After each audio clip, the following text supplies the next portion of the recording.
আইনশৃঙ্খলা রক্ষাকারী বাহিনীর সতর্ক অবস্থানে মতিঝিলে অবস্থান নিতে পারেনি ইসলামী ব্যাংক গ্রাহক ফোরাম ও ৫ আগস্টের পর ব্যাংকটির চাকরিচ্যুত কর্মীরা। রোববার সকাল 10:30টায় বাংলাদেশ ব্যাংকের সামনে মানববন্ধনের ডাক দেয় ইসলামী ব্যাংক গ্রাহক ফোরাম। আওয়ামী লীগের শাসন আমলে ইসলামী ব্যাংক থেকে পাচার হওয়া অর্থ ফেরানোর দাবিতে এ মানববন্ধনের ডাক দেয় সংগঠনটি। অপরদিকে পাল্টা কর্মসূচি ঘোষণা করে ব্যাংকটির চাকরিচ্যুত কর্মীরা। তবে সকাল থেকেই মতিঝিলে সাজোয়া যানসহ অবস্থান নেয় শতাধিক পুলিশ সদস্য। ফলে অবস্থান নিতে পারেনি মানববন্ধন ডাকা দুই পক্ষের কেউই।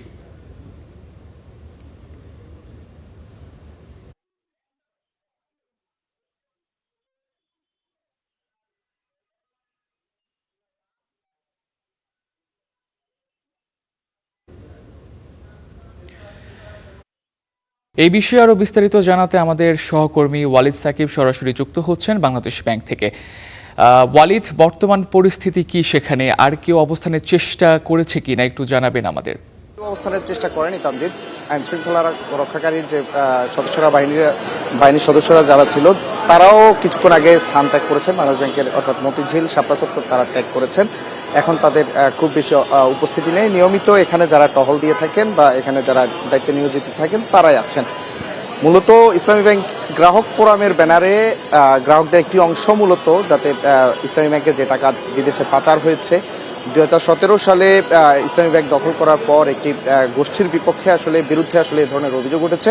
তাদের সেই টাকা দেশে ফিরিয়ে আনার জন্য তারা এই মানববন্ধন ডেকেছিলেন। তারপর যারা এই ব্যাংকে যারা অবৈধ বলছেন যে অবৈধ চাকরি যাদের ছিল তাদের যেই নিয়োগ বাতিল সেটি যাতে বহাল থাকে, এটি যারা মানববন্ধন ডেকেছিলেন তাদের দাবি ছিল আর কি, যে অবৈধভাবে যারা নিয়োগ পেয়েছিলেন তাদের চাকরি যাতে করে যেটি চাকরিচ্যুত করা হয়েছে সেটি যাতে বহাল রাখা হয়, সেটি তাদের দাবি ছিল। এই প্রতিবাদে অর্থাৎ এরই অংশ হিসেবে কিন্তু এরই পাল্টাপাল্টি একটি কর্মসূচি দিয়েছেন চাকরিচ্যুত 5 আগস্ট পরবর্তী সময়ে যারা চাকরিচ্যুত হয়েছিলেন তারা একটি কর্মসূচি দিয়েছিলেন। তাদের ডাকা অর্থাৎ দুই পক্ষের পাল্টাপাল্টি অবস্থানের কারণে সকাল থেকে আমরা যখন সকালে আসি সকাল 10:30টায় এই দুটিও প্রোগ্রামিং হওয়ার কথা ছিল, তবে সকাল 10টা থেকে এখানে আইন শৃঙ্খলা রক্ষাকারী বাহিনীর যে সদস্যরা তাদের ব্যাপক উপস্থিতি ছিল। অন্তত কয়েকশো পুলিশ সদস্য এখানে ছিলেন। এখানে একেবারে ডিএমপির ঊর্ধ্বতন কর্মকর্তারা পর্যন্ত ছিলেন। ডিএমপির ক্রাইমের যিনি জয়েন্ট কমিশনার ছিলেন তিনি ছিলেন। এখানে মতিঝিল বিভাগের ডিসি ছিলেন।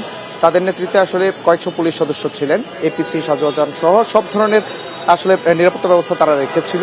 ফলে কোনো পক্ষে এখানে অবস্থান নিতে পারেনি। এখন পরিস্থিতি একেবারে স্বাভাবিক তামজিদ। ধন্যবাদ ওয়ালিদ। আমাদের সহকর্মী ওয়ালিদ সাকিব যুক্ত ছিলেন বাংলাদেশ ব্যাংক থেকে।